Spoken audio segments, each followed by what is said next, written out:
Rio, Sydney, Manilla, and Vietnam, 1970. This would be your second Brazil visit, Captain?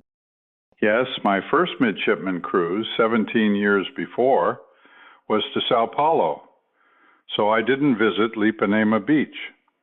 I don't think it was topless then. There were many social changes almost everywhere by 1970, but nowhere more famous than Rio de Janeiro's Carnival. Did the planners time your visit to that? If so, it was to ensure that we were not in Rio for Carnival. For whatever political reasons, the USA was unpopular in Brazil as far back as our 1953 visit, so we were briefed to keep a low profile. The hotels denied squadron suite reservations, and restaurant hospitality to our groups was chilly. The carrier hosted a diplomatic reception where the guests behaved with amazing rudeness. The non-Portuguese Europeans we spoke with were outspokenly critical of economic and political conditions. The road along Ipanema Beach was torn up for construction, blocking access for long sections, so there were few bikinis to be seen. 2 blocks behind the beachfront hotels were slums. Beyond that were jungles. So, recalling Rio reminds me of the couplet we filled in the blanks with to tailor our regards for various ports of call to recite on departure. Farewell to thee, Rio. We're leaving you at last. Take your hotels and beaches and shove 'em up your ass. What about the countryside and people? Was there nothing good to be said? Yes, there was, Mike. I'm glad you asked. What little I saw of the wild mountainous jungle on a bus tour was incredibly gorgeous. The population was largely Portuguese immigrants from the Azores Islands, where my father was born. So they were very glad to have gotten away from the stifling depression of their homeland. Absent was the traditional Portuguese happy to be sad characteristic. The unbridled and liberated Brazilian Portuguese were bright, joyous, and full of energy, accounting for their carnival pagan rejection of repressing Catholic dogma and Portugal's backward politics and economics. Of course, those were only my impressions from a brief visit almost 60 years ago, no longer valid observations. Where next, Captain?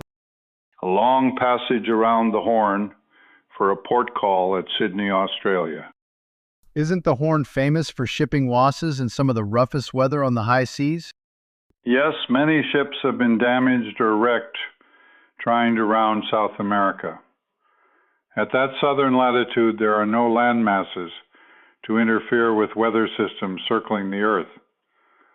So the unobstructed wind has unlimited fetch to build waves of enormous heights which can overwhelm any vessel. Surely a 1,000-foot warship like America was safe in those seas. Not necessarily. Even modern aircraft carriers have been severely damaged in high seas encountered there. Early aircraft carriers had their forward flight decks ripped off their mounts as the bows plowed through high seas. When Ranger rounded the Horn, bound for California in the 50s, its flight deck was cracked midship. The passage was completed safely, but it was in the yards quite a while for repairs and design alterations. As a sailing enthusiast with aspirations for a transatlantic to Europe, I had read Joshua Slocum's 1898 account in Sailing Alone Around the World, which he accomplished with a 40-foot ketch he rebuilt from a wreck. In the book, he describes 2 unsuccessful attempts to round the Horn before succeeding. Twice he was forced back through a narrow strait between rocks by high seas and winds. On his second attempt, his rudder came loose, so he had to launch in his dinghy to repair it. I read the copy you sent me, Captain. As I recall, it was at night in a storm and Slocum was washed over the side from his dinghy during the repair, and he did not know how to swim. Right. It was a miracle that he recovered and sailed on. That's why I had a special interest in viewing the Horn for myself. Yes, rounding the Horn is an adventure not to be taken lightly. What was it like aboard America? We had a morning low overcast, smooth seas, and clear visibility, with a good view of the Horn from several miles offshore. The overcast was signaling coming weather and gave the seascape shades of silver, blue, and gray. I can still picture the awesome scene. Did you fly at all during that passage? No, everything was securely tied down the entire time, from Guantanamo to the Philippines. The Horn was the only land sighted after Rio until we reached Sydney. Life aboard America those weeks without flying must have gotten a little tedious. As you quoted, a man who would go to sea for pleasure would go to hell for a pastime. True for some, I'm sure, but going to sea was always an adventure. A pleasure similar to riding a bicycle, driving a car, or flying an airplane for many hours. All forms of meditation for me. The brief time I've had flying your Samago has given me a glimpse of what you mean and why aviators love the hard way to make an easy living. I understand how sailing is similar to soaring. Actually, we kept quite busy with briefings, games, reading, and movies. Plus, I had my guitar along as usual. Then someone came up with having a beard growing contest, so I decided to participate. Now there's a fine old seagoing pastime, watching your hair grow. I suppose you're going to tell me you won the competition? No, Mike, better than that. I feel a long story coming on. Hey, don't you want to prolong your visit and get closer to Georgie? What makes you say so? Don't you have a date with her tomorrow night? You couldn't possibly know that. She just asked me at breakfast this morning. It's true then. I'll be darned. You just guessed? Of course not. I have certain psychic powers, you know. Like when I saw through the phony alias and disguise you introduced yourself to me with on one arrival. Psychic powers my foot. You called Fisherman's Inn and got my name from reservations before I arrived. That was just to confirm it. Anyhow, I'm not being nosy. I just can't help having these insights. Let's go back to talking about watching hair grow. Okay, but somehow I'm going to expose your psychic power. Were beards legal in the Navy in 1970?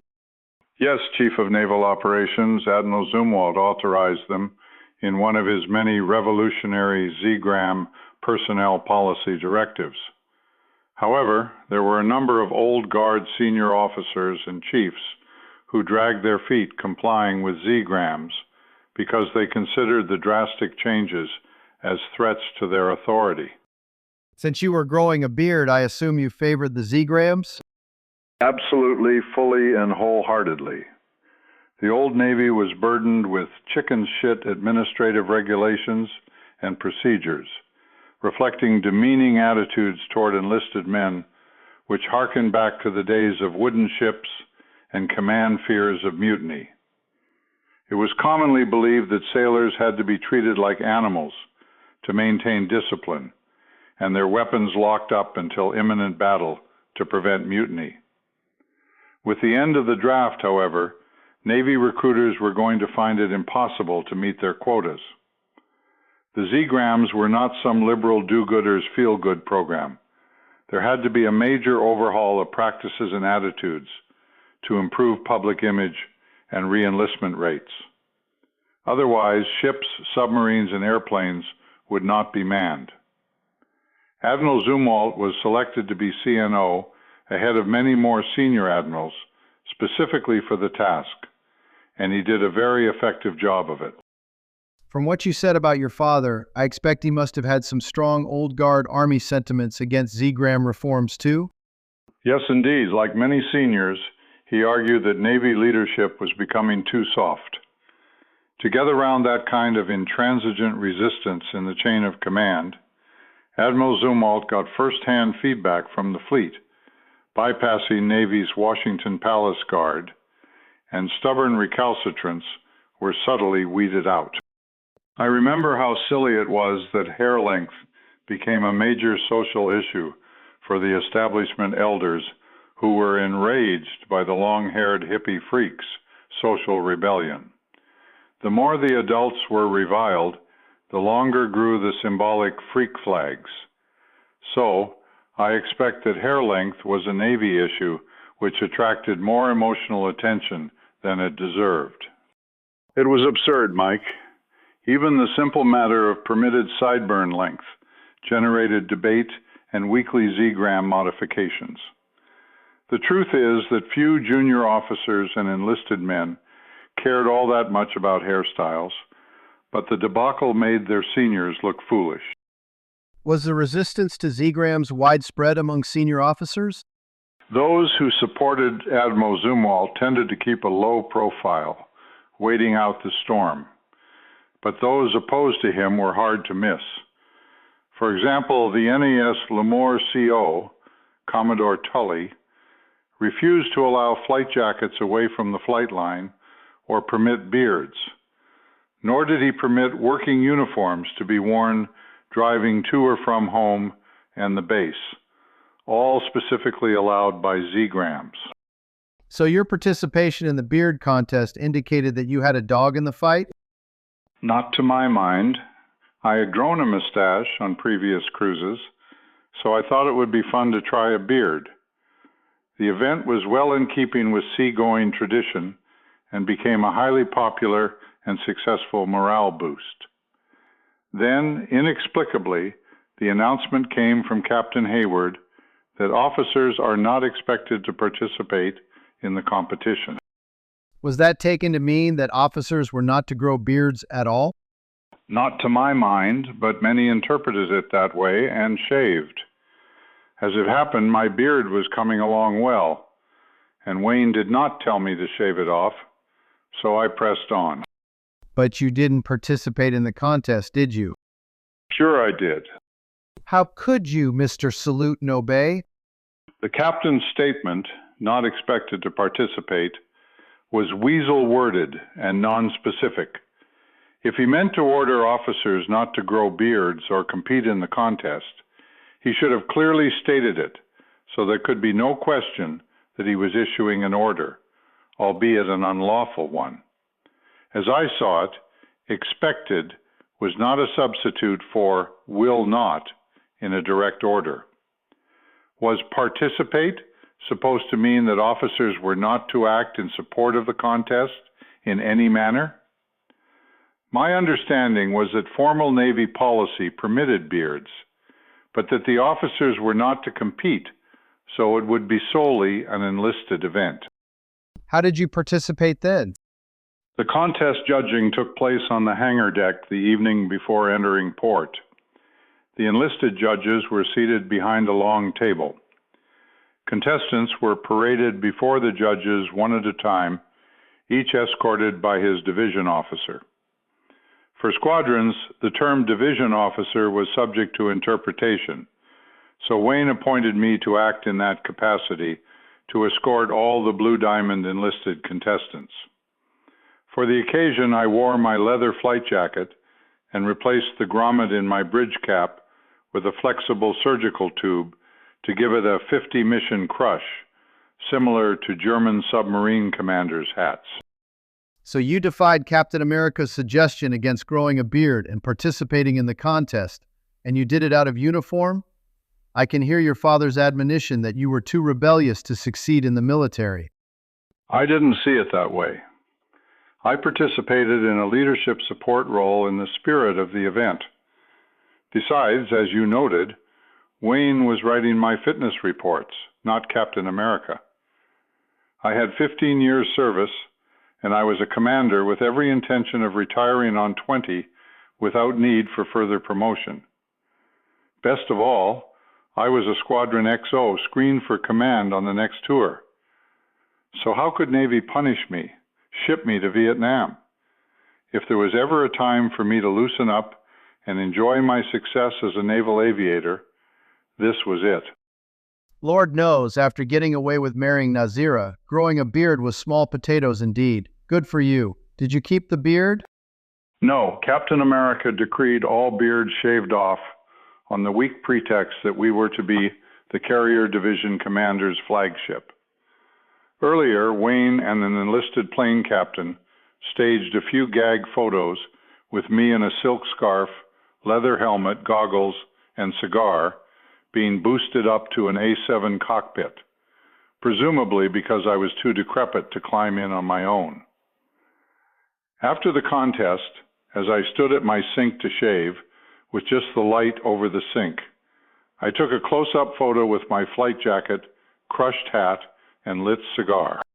Was that the end of the beard issue then? Not quite. When the Carrier Division commander came aboard, he reportedly asked why there were no beards. I don't know what lame explanation he was given, but the prohibition stuck, with a lone exception. A lieutenant in the WF squadron, who was soon to be released from active duty, defiantly retained his beard, even after being specifically ordered via the chain of command through his CO to shave it off. The incident grew to be a significant focus of wardroom conversation as it dragged on and escalated. The captain shifted his pretext for the beard ban as a flight safety issue. An oxygen mask could not seal on a face with a beard. Still, the lieutenant refused, countering that air crews did not wear oxygen masks on WF aircraft. Finally, Captain America ordered the lieutenant to the bridge with his CO for a formal captain's mask judicial action. But the lieutenant, bless his heart, stood his ground. So Captain America only publicly humiliated himself throughout the episode. Why would the captain of an aircraft carrier be so incredibly dumb as to put his career on the line against a lone junior officer's short timer and the Chief of Naval Operations' formal approval of beards? Your answer was contained in your question, Mike. Dumb. I can only add that Captain America was a water walker blonde country club tennis pro type who was groomed to be the CNO since he was a lieutenant. Plus, admiral promotions and assignments were not made by CNO. Zumwalt wouldn't be around long. How was Sydney? Very different than I expected of a New World, California-style city. Sydney and its population were very similar architecturally and culturally to an old world Western European seaport, with two interesting cultural distinctions. One was the many soapbox speakers in the city parks. Old men literally stood on boxes and ranted away for hours on social and political issues to passers-by who stopped and listened a while. It was quite a refreshing and fascinating display of old-fashioned democracy in action. The second distinction was the stereotypical Australian behavior of men and women. Compared to other nationalities I've observed, Australian men gave the impression of being distinctly rough and crude, whereas the women were sexually aggressive. I recall that you noted that trait in Australian ladies in 1964. Noted then in just a single example, confirmed now only by observation, not hands-on experience.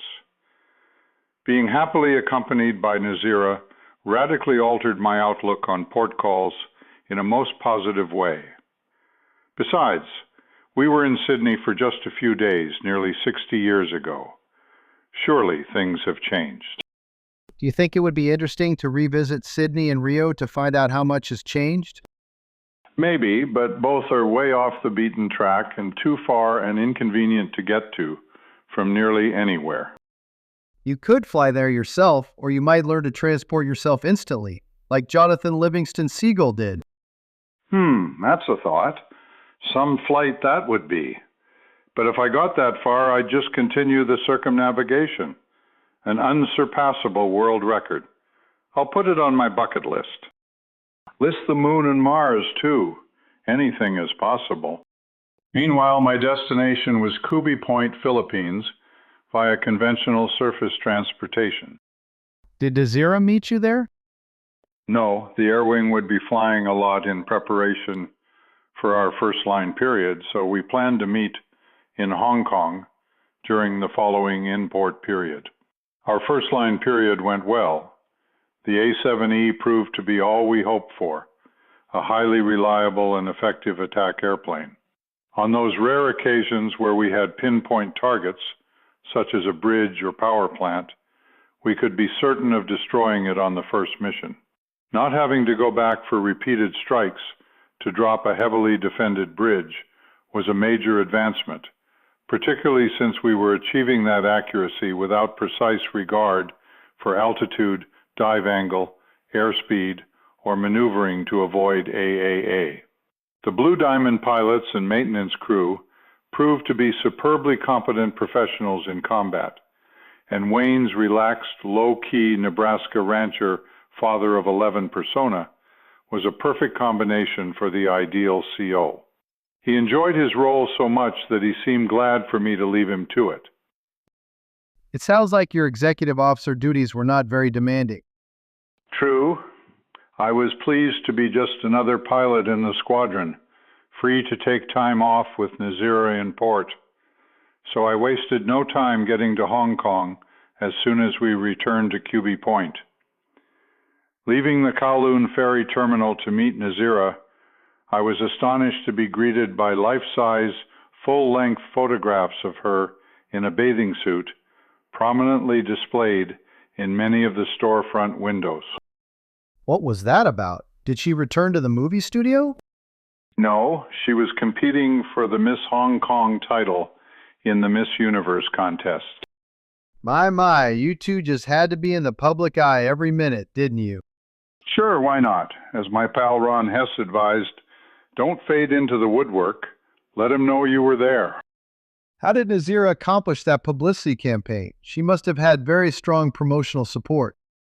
I didn't ask, but it became obvious that Nazira was such an enormously popular candidate, she was a shoo-in to win the title, except for one detail. Her weight? No, admirably, she had trimmed down to her early centerfold figure. The obstacle was that she failed to mention that she was married. How could she conceal that? Nazira's promotion must have come from someone who didn't know her well. I assumed that she was such a well-known, popular beauty in Hong Kong that the businesses wanted to be identified with her without asking too many questions.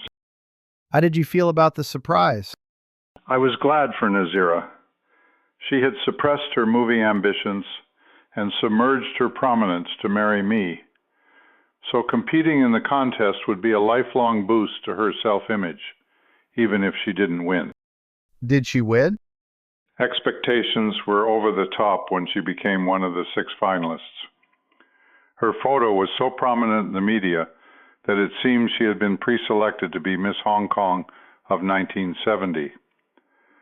But then one of the other finalists told a judge about Nazira's marriage.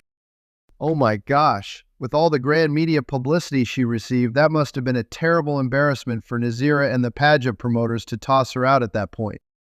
You gotta hand it to the Brits for the way it was handled, Mike.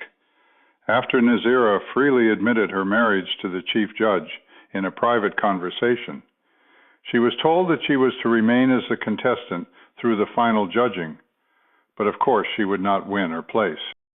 How did the media handle it? There were no public announcements of Nazira's disqualification.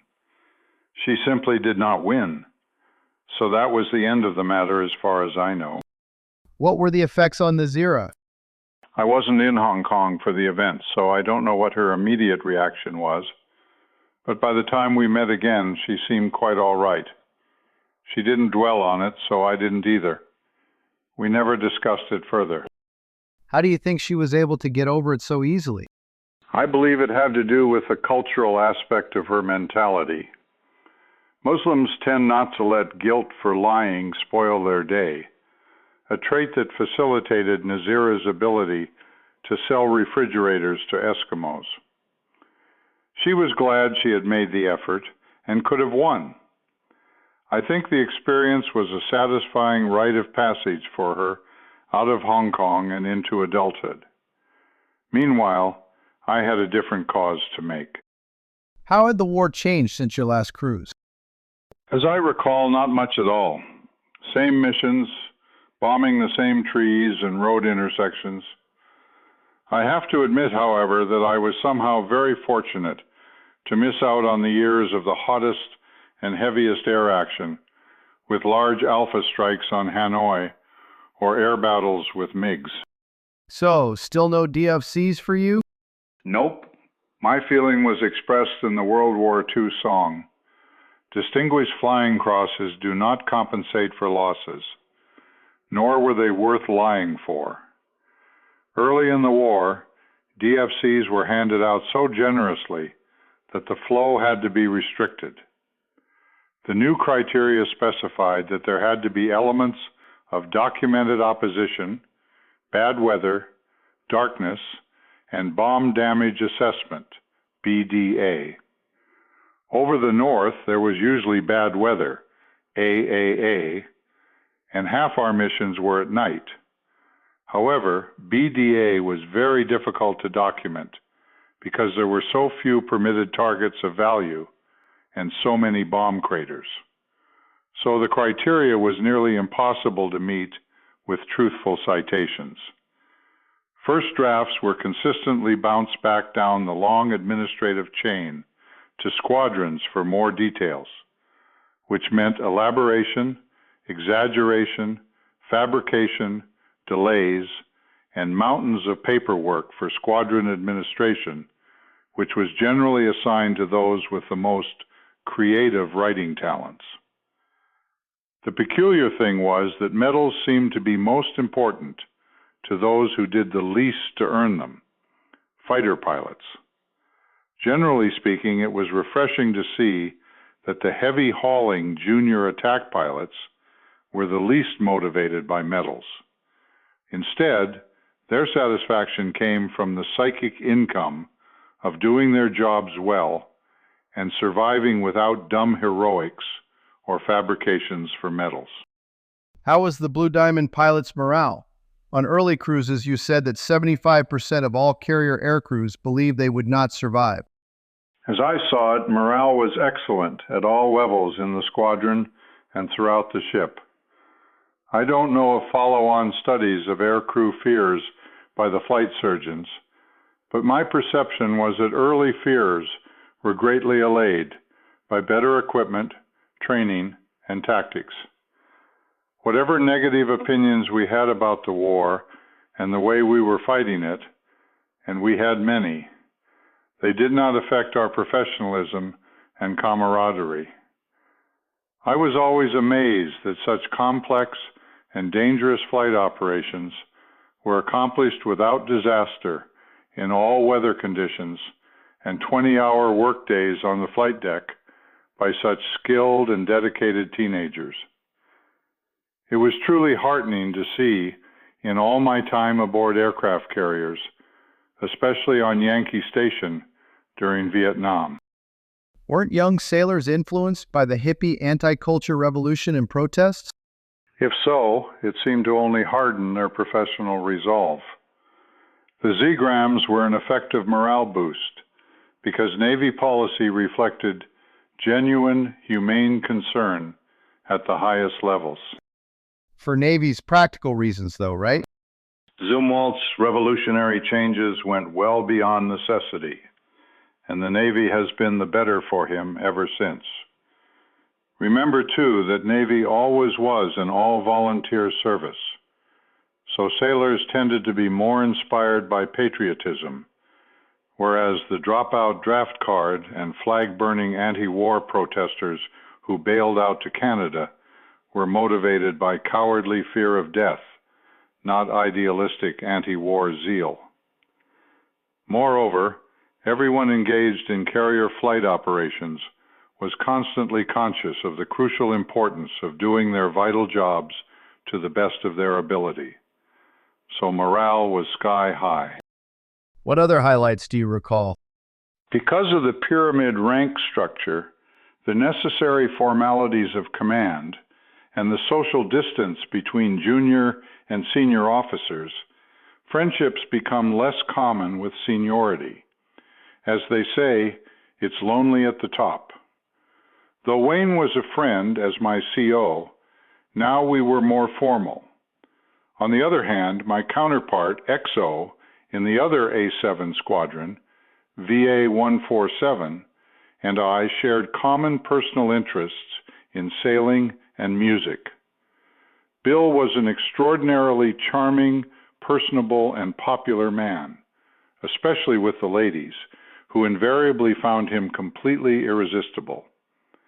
Bill also found the ladies equally irresistible, so frequently that he came to be called Mandrake the Magician, since he often made himself disappear ashore. Ordinarily, Bill loved him and left him without complications. However, he fell hopelessly in love with an incredibly beautiful and highly intelligent Philippine queen of a young lady. Since Bill was encumbered with a wife, children, St. Bernard, sailboat, and a Jaguar, he was greatly in need of a shoulder to lean on as he struggled miserably with deciding what to do. Since I had recently been through a somewhat similar experience and was equal rank in a different organization, I was the shoulder of choice. Wasn't that a lot for Bill to ask of you? And much more than you should have become involved with, Captain? Ordinarily, yes. However, I had a convenient 24/7 ear, felt genuine empathy, had some training in counseling, and we were under wartime pressures, so I felt inclined to at least listen sympathetically. Isn't that what chaplains are for, Captain? You must be joking, Mike. How can you think a chaplain's predictable judgments and counseling would be helpful for guys like Bill and me in family situations? As I said, I had the best available shoulder in this instance. I trust you just listened and held off giving advice? Surely you jest, Mike. Oh, damn, poor Bill to have a friend like you at such a crucial time in his life. I suppose you advised him to follow your example, all would go well, and he would live happily ever after. Wow, Mike, you're really good. How did you know? I'm psychic, like you, of course. A good sense of humor, too. So? So, nothing. Bill knew better than accept advice from someone like me. He kept dithering and suffering as I expected. Any other notable events during that cruise? One more.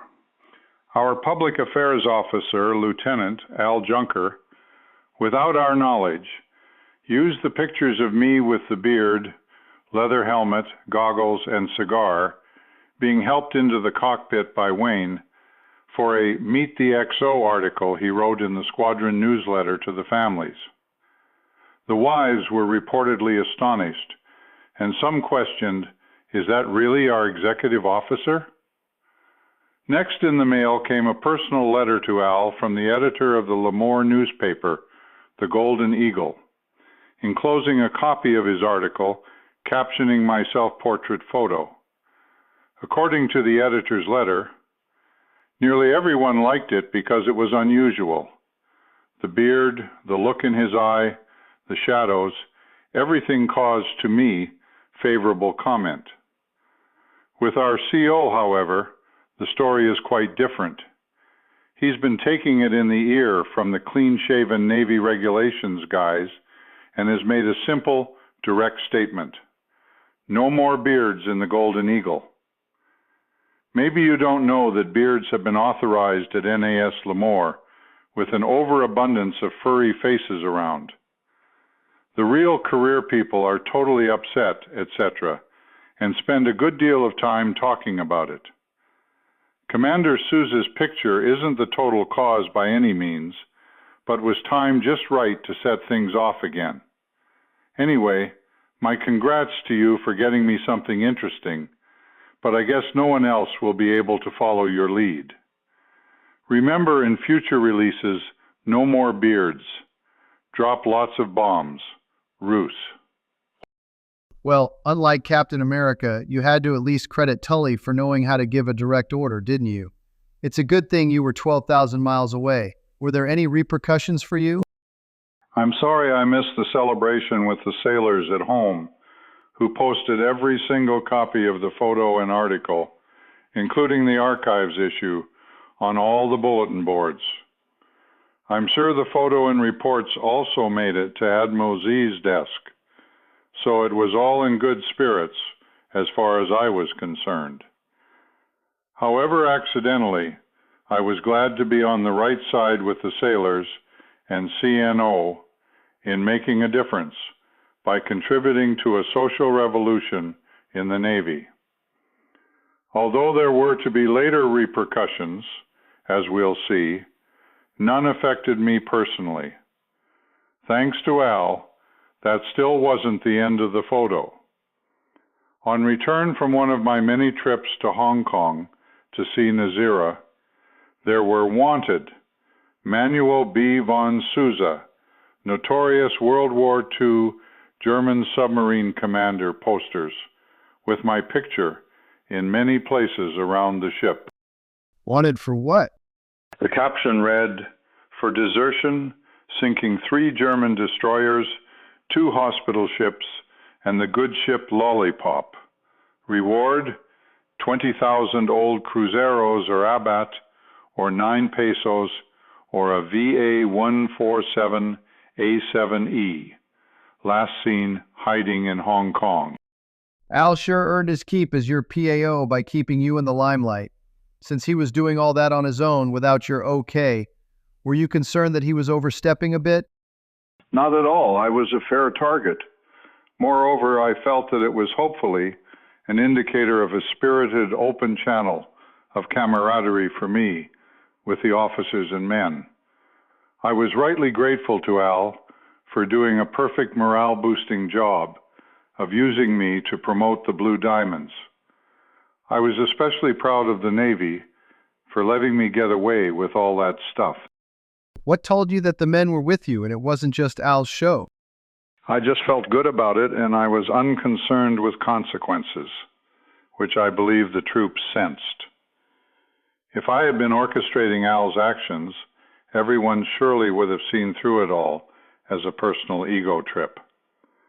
Providentially, events came about naturally with no contrivance on my part, which leads me to recall Captain America's farewell party. The squadrons and divisions were tasked to come up with skits to perform for the occasion in the wardroom. My guys came up with a long poetic narration and musical accompaniment by 4 of them singing and playing guitars and a banjo. They asked me to be the narrator. I see where you saw that honor as positive validation of your leadership. How did it go? The captain's departure date was advanced to the last day of our line period when he was to fly off to Hong Kong in the ship's COD. Our band, now named the Gross National Product, were the only ones ready to perform, so we had the show to ourselves the evening before his departure. Our performance went off without a hitch and was a real crowd pleaser.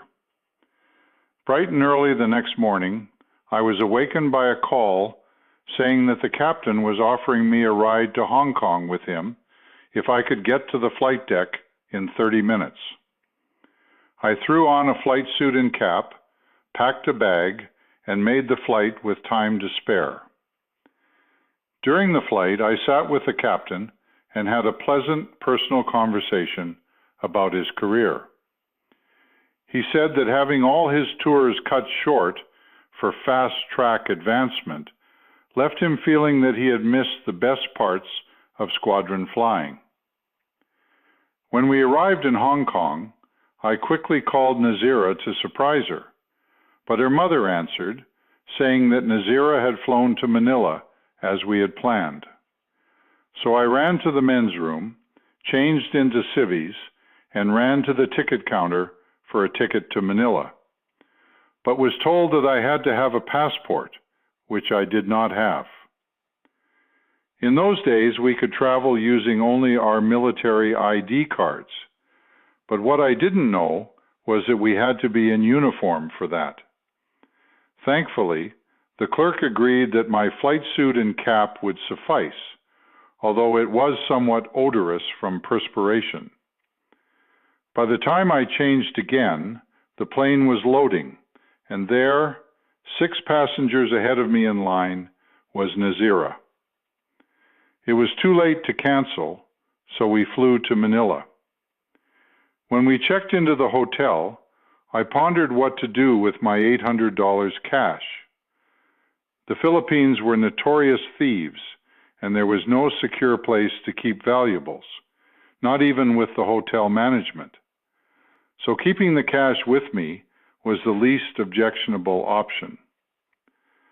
That evening, we made reservations at a 5-star Spanish restaurant and dressed to the hilt. Streetwise Nazira arranged for a cab driver to be with us all evening, who was waiting for us when we left the restaurant, and she asked him if he knew of a nice nightclub. As we drove, it became obvious that we were leaving the city. When we finally stopped, we found ourselves in a sparsely settled rice paddy countryside, parked at the one small 2-story building with 6 men standing outside. We were in deep shit. Without discussing it, Nazira and I jumped out of the cab, and it drove away. We ran as fast as we could across the rice paddies and didn't look back or slow down until we were back in civilization. The next morning, I redonned my flight suit, and we flew back to Hong Kong. Farewell to thee, Manila. We're leaving you at last. Take all your cabs and clubs and shove 'em up your ass. What an adventure. You were very lucky to escape. Did you feel that Jean was guiding you through the event? I don't recall that occurred to me, but looking back, I see that she was very much involved. Most of the time I was like a ball in a pinball machine, and Jean was working the flippers and bumpers, with never a harmful downside. How was it that Philippines were so dishonest? I'm not sure. Generally, they seem to be peaceful, warm-hearted, devoted Catholics. Religious statues, medallions, and crucifixes were displayed everywhere. Perhaps, as some say, Catholics are so easily cleansed of their misdeeds at confession that they feel free to begin over without remorse, whereas Protestants are burdened with guilt, which drives them to repent. Could be, you know Catholic behavior better than I. Some sociologists point out significant cultural and legal system distinctions based on religious differences between Protestant and Catholic countries. On the other hand, Nazira's Brit brother-in-law, an intelligence officer in Hong Kong Special Branch, claimed that Philippine criminal behavior came from American gangsters who taught them everything they knew from the time the Philippine Islands were a U.S. possession. How typical for a snotty Brit to blame us. He should have known that the Spanish governed the Philippines long before the U.S., and that they schooled us and all their colonies in barbaric behavior. Well said, Mike. I wish I had thought to come back at him with that. My opinion is that their headhunter mentality was simply not far enough down the road of human development to adapt to Western civilization. I don't think the people were basically evil. That was just their primitive way of life. Neither us, the Spanish, nor the Church were responsible for their own backward culture and choices. We will return to that subject with another adventure in the next chapter. Are there more adventures to relate in this chapter? More like a postscript.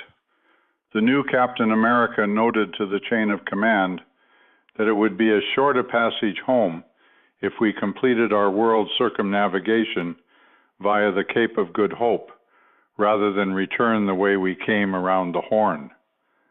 And it was approved. So much for your 4th Vietnam tour. Yes, thankfully we did our jobs well, lost no pilots or airplanes, and the time had come to move up to CO.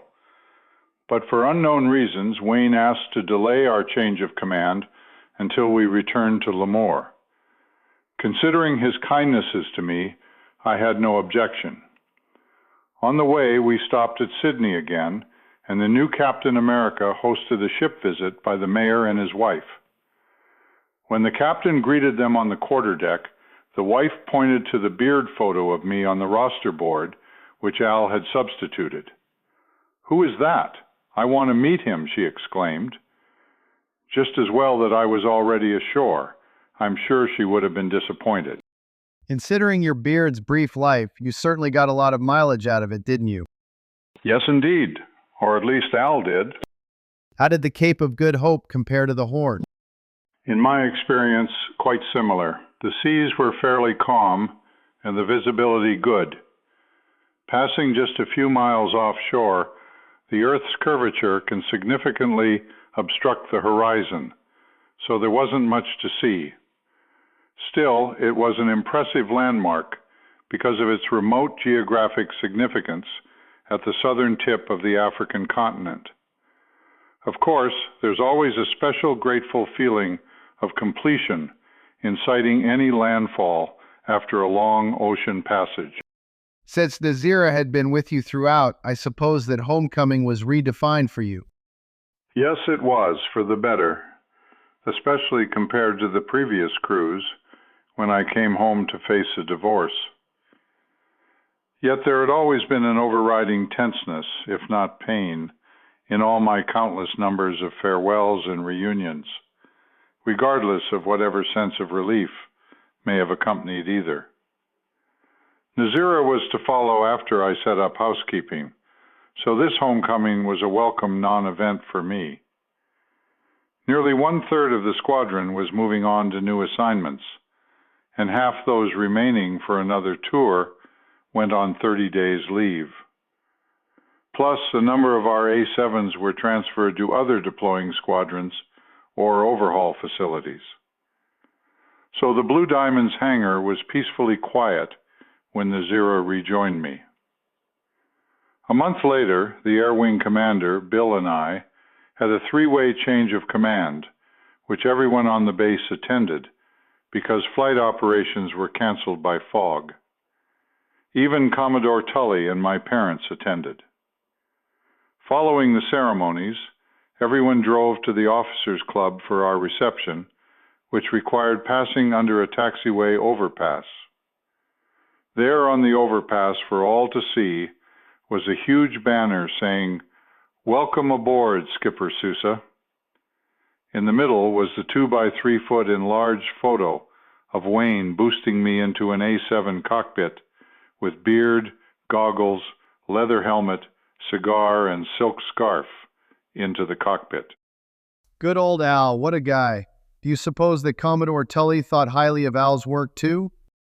I'm sure the bastard had an extreme dislike for both of us, but he was not writing our fitness reports, and I never spoke to him. So let's leave it there tonight and continue tomorrow, okay?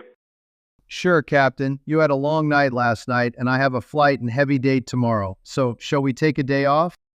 Good idea. Best of luck to you on both counts, Mike.